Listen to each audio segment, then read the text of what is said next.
is. Now let's go taste this thing. Hello, my Italian food fanatics. Today we're going to make a margherita omelet. Except this is another version. You probably saw me make the another margherita omelet with the oven-dried tomatoes, which are absolutely delicious. This time we're going to be using tomato concasse. If you haven't seen how to make tomato concasse, you should check out my video. It's essentially a way to peel tomatoes, fresh tomatoes that is, and remove the seeds and the pulp, and just use the flesh itself for making various dishes. In this case, we've made a margherita omelet using the tomato concasse. So I want to show you how to make this.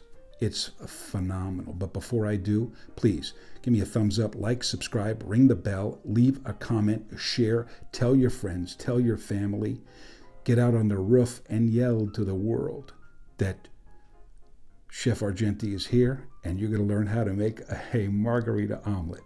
And without further ado, I'll see you in the kitchen. Hello, my Italian food fanatics. Today, we are going to make an omelette margherita, or margherita, if you want to call it that, but something a little bit different. We're going to use the tomato concasse. Now, I've made a video on how to make tomato concasse, and this is a more refined margherita in a different style. All right, we're obviously going to use basil. We're obviously going to use 100% California extra virgin olive oil, and we'll use two different cheeses. Mozzarella, this is the hard mozzarella because the fresh mozzarella is too watery, and of course pecorino romano, which is the way in which the real margherita pizza in Naples was originally done. It is a viable option to add grated pecorino romano. You can add Parmesan as well, as I've done in other videos, but in this case we're going to stick to the pecorino romano. We'll be back with the eggs and everything in a moment, but first we have to turn our attention to the tomato concasse and the basil, and we'll be back in a second with that. All right, my Italian food fanatics, I said that we were going to deal with the basil and the tomato concasse first, and that's what we're going to do. I'm going to take the basil, and we are going to do as I do a lot of the times. First, we're going to make chiffonade with it, which are little ribbons. And then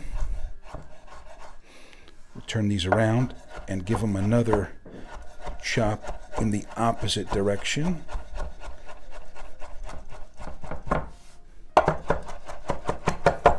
We don't want to over chop the basil because over chopped basil does not look good. It gets black after a while, and it is not fun to look at. So we're going to take this, and we're going to go with our tomato concasse to the stove. We'll be back. All right, my Italian food fanatics, we're back. The egg pan that I'm going to use to make the omelet, we're going to use to deal with the concasse as well.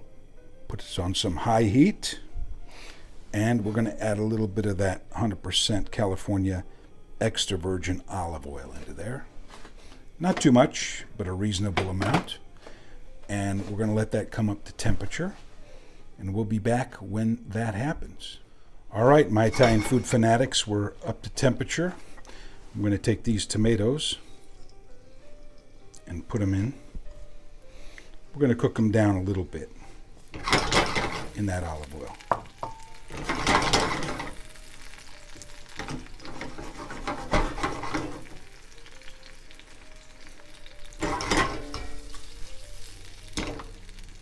This will intensify their flavors and also concentrate everything, get rid of the water that's inside of the tomatoes. We want to do that because when we put this into the omelet, we don't want it dripping with water and coming out everywhere. All right? So we'll just saute this in here, and I'll be back. All right. It's been a couple of seconds, about a half a minute. And this is now up to temperature. I'm going to give these a little bit of a quick little saute. And we're also going to add in our basil.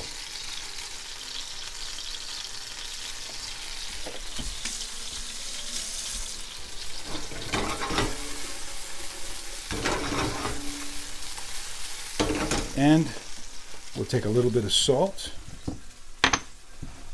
and add that in as well.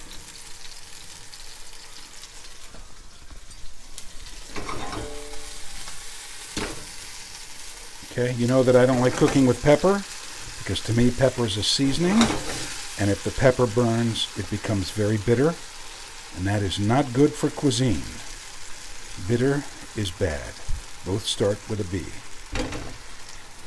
You can see that the water is slowly leaching out of those tomatoes, and we will let them reduce down just for a few more seconds, and then we'll put them aside. All right, my Italian food fanatics, these tomatoes are done. We don't want to let them break down any longer than that, and we'll turn off the heat and reserve them for a little bit later as a garnish. You'll see. All right, my Italian food fanatics, we're back. We're now going to take a box grater, and I'm going to grate a little bit of this mozzarella into the bowl. That just makes everything a lot cleaner. It's easier to clean a bowl than it is essentially to clean a cutting board and all of that. So there we go. And we will reserve the pecorino for when the omelet is ready, and we're going to grate it essentially to order. We'll be back in a second with our egg. All right, my Italian food fanatics. You know how we do this. If you've watched any of my other egg videos, we crack the egg into a bowl first, and then we can put it in our larger bowl. That way we're sure that there's no issues with any sort of eggshells or any other anomalies or problems, and that way a large bowl full of eggs already will not be contaminated by one. All right, so there we go. No anomalies, no problems. These are free-range organic eggs. You'll notice that they're brown shelled. That has nothing to do with the fact that they're organic or free-range. It has to do with the breed of the chicken. The yolks, on the other hand, their color can be manipulated by the diet of the chicken. All right? So the yolks are really an indicator of what the chicken is eating as opposed to the shell. It could be a white shell, it could be brown, it could be yellow with blue speckles, which I believe is found in South America. There's all kinds of different eggs. So this has the breed, remember that. All right, we'll be back and mix these up. All right, my Italian food fanatics, we are back. And we are going to beat the living daylights out of these eggs. The more you beat them and break them down, the smoother and more velvety and better the omelet is going to be, okay? And you won't have those white streaks that are in the omelet. In fact, believe it or not, in order to fully get rid of all of those, you'd have to put this in a blender or use an immersion blender to really break it up. You're still going to get a little bit of white streaks in there, but the more you scramble the eggs like this, the less of that is going to, the less white little streaks that you're going to get, okay? So make sure you beat this really, really well. Now, I'm not going to waste your time and do this in front of you, so we'll come back when this is done and we're ready to move on to the next stage. All right, my Italian food fanatics, we're now at the stove. Turn on the heat.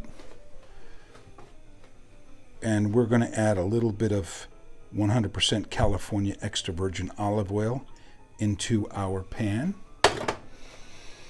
And while this is coming up to heat, we're going to continue to beat these eggs, okay? The more you do this, the better it's going to be. Even while we're waiting for the oil to come up to temperature, you should be beating the living daylights out of your eggs. All right?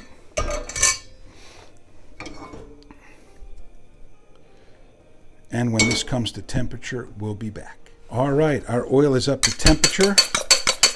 And now we're going to cook. Now, I know what you're thinking already. You're saying, why didn't he put salt in the eggs? And you'd be right. I did not put any salt in the eggs. And can you wonder why? The reason why is because of the pecorino romano. It's extremely salty. And so when we add that, that's going to make the eggs salty. So now how do we make an omelet? We go back and forth like this, and in a circular motion with the fork, and occasionally we take the eggs off of the sides. There shouldn't be any coloring at all on the eggs, in my opinion. I don't like colored eggs.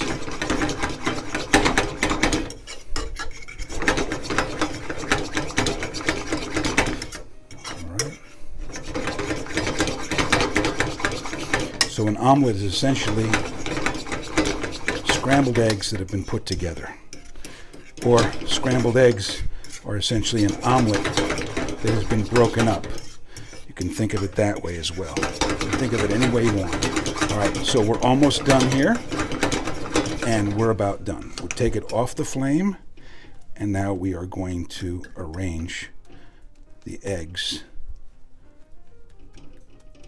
here. All right, now the eggs are there. I'm going to take some of this away. All right, I'm going to add in our mozzarella cheese. I'm going to put that all over.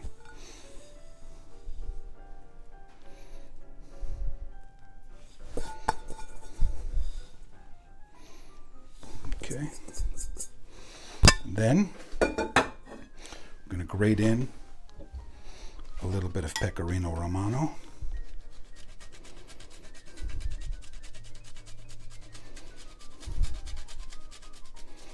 And we're also going to finish this with the pecorino as well.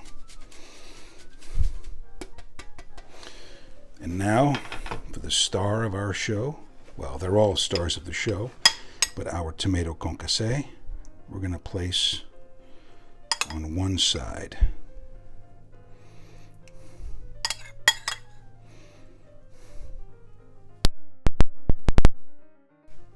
Just like this. Okay. I'm going to remove this. That's just going to make it a little bit cleaner.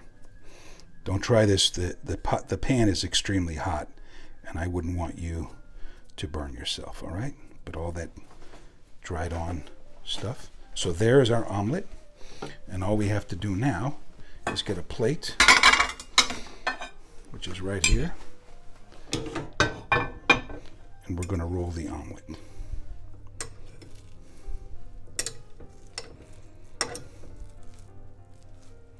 Okay, pretty simple, just like that. If you use a non-stick pan, it's very, very easy, but this will also work in a stainless steel one as well. Take the omelet pan, and I'm going to invert it on there just like that. Now, if that isn't a pretty picture, I don't know what is. Let's push this in, and it's a done deal. How sweet it is.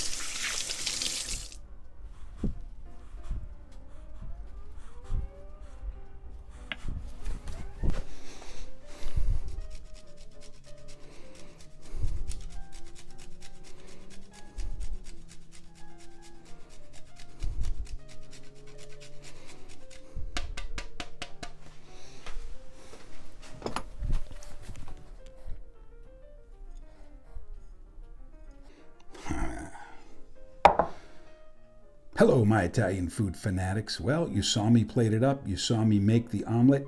You saw everything. If you haven't seen my tutorial on the classic omelet, you should check that out. And this will also reinforce everything that I've talked about over there. Now, there's the omelet. Oh boy, does that look good, huh?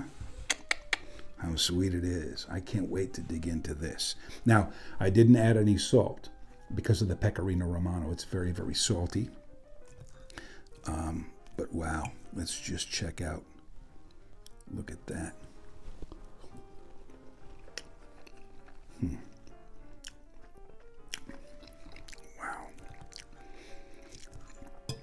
That is just perfectly done. See, the residual heat from the omelet just very, very nicely and lightly melts the mozzarella cheese. And you can taste the pecorino. There's no need for any salt, believe it or not.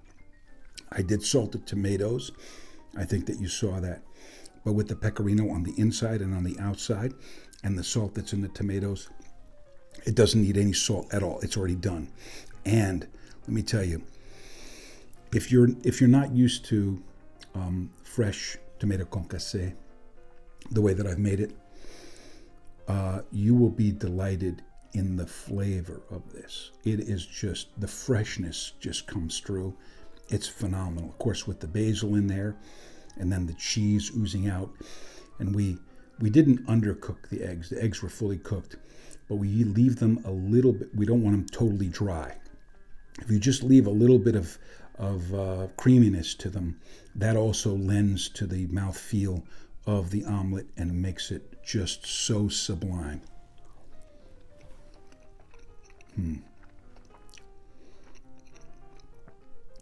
Wow. And I don't normally like pecorino romano cheese, but in this dish, I love it. It's absolutely perfect. It just lends that je ne sais quoi, that, I don't know, there's just a certain taste that the pecorino romano gives to the eggs that is really, it takes it over the top. If it didn't have the pecorino, I don't think it wouldn't have the same flavor. But this flavor is just phenomenal with the eggs, kind of like truffles are with eggs as well.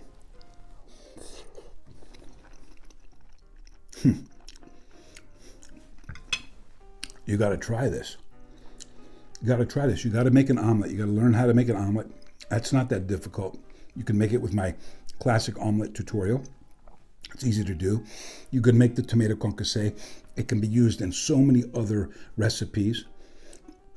And everything else is pretty much self-explanatory and easy. I don't like pepper. Pepper doesn't belong on a margherita pizza, so it shouldn't belong on a margherita omelet. Anyway, go get the stuff and make this. You're going to love it. Your family's going to love it. Everyone's going to love you for it. Do me a favor. Thumbs up, like, subscribe, ring the bell so I can bring you more of these videos. All right? Leave a comment down below. Whatever you want to say is fine with me.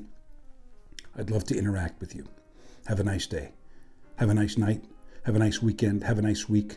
Wherever you're at, however you're watching, I wish you all the best. We'll see you in the kitchen.